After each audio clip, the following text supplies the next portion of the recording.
Lothar Hermann was born on November 11, 1901, and was the third son of the cattle trader Max Hermann and his wife Sophie in the small town of Kernbach in the Westerwald region of western Germany.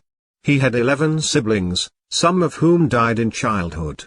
After school, he completed a commercial apprenticeship in Wicklich at a textile house before working in a collection office. From his apprenticeship onwards he was believed to be a member of the KPD, the German Communist Party. Although he wasn't a Zionist, he and his brother Ludwig are said to have regularly smuggled foreign currency from Germany to France to support Jews in Palestine. He attracted the attention of the police on several occasions. In 1935 he was caught red-handed with 90 Reichsmarks in a foreign currency smuggling operation to France, arrested by the Gestapo and imprisoned in the Dachau concentration camp on suspicion of espionage. He was severely mistreated and lost the sight of one eye as a result of beatings by the guards. After his release from the camp, Hermann left Germany for the Netherlands in August 1936. There he met his non-Jewish wife, Martha Waldman. In December 1938, he emigrated with his wife to Montevideo in Uruguay and then moved to Argentina. In 1942, his daughter Sylvia was born, but wasn't brought up in the Jewish faith.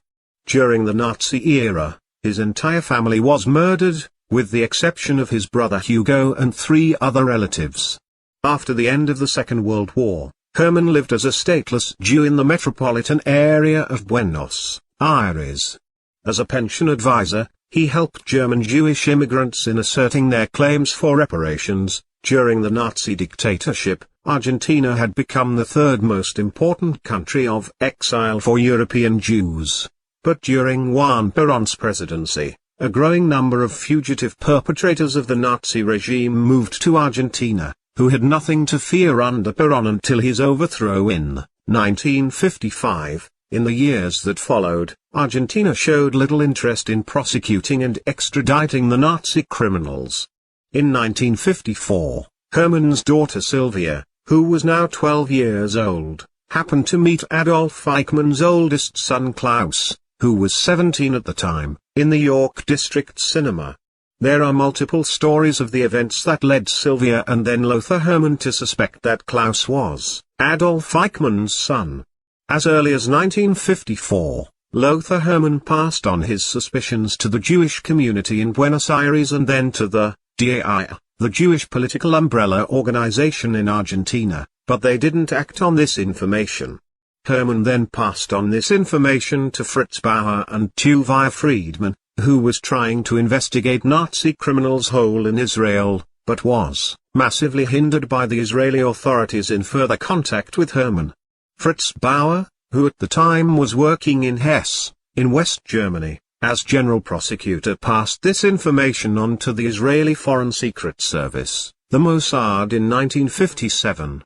2 secret fact-finding missions by the Mossad in 1957 and 1958 led the Secret Service to doubt that the mystery man was Adolf Eichmann, saying that Lothar Hermann had moved outside of Buenos Aires and in the meantime had developed cataracts in his formerly good eye and was almost blind. It was only after pressure by Fritz Bauer and an independent tip-off by Gerard Klammer that the Israeli government decided to capture Eichmann and have him stand trial. Mossad agents followed Adolf Eichmann and finally abducted him, taking him to Israel in 1960, where he was put on trial in 1961 and executed after his conviction in May 1962. In 1961 Lothar Hermann wrote to the Israeli government to collect a $10,000 reward set up by Tuvia Friedman. The government declined, arguing that Friedman wasn't officially representing the State of Israel. During the letter exchange, Hermann threatened to report the abductors to their authorities, mentioning that extortion and deception committed during the operation. On March 21, 1961, Hermann was arrested by the Argentinian police. According to them, they had believed him to be the concentration camp Dr. Joseph Mengele. He was tortured in prison, and only a comparison of the fingerprints 2 weeks after his arrest had exonerated him. According to his family, In their following years Lothar went into hiding due to harassment and threats from local Nazi sympathizers. In 1972, Hermann wrote to the Israeli government again. This time the cabinet of Golda Meir agreed to pay him a monthly sum of money as reward, 12 years after he had provided the information that led to Adolf Eichmann's capture. He died in Argentina on July 6, 1974, aged 7.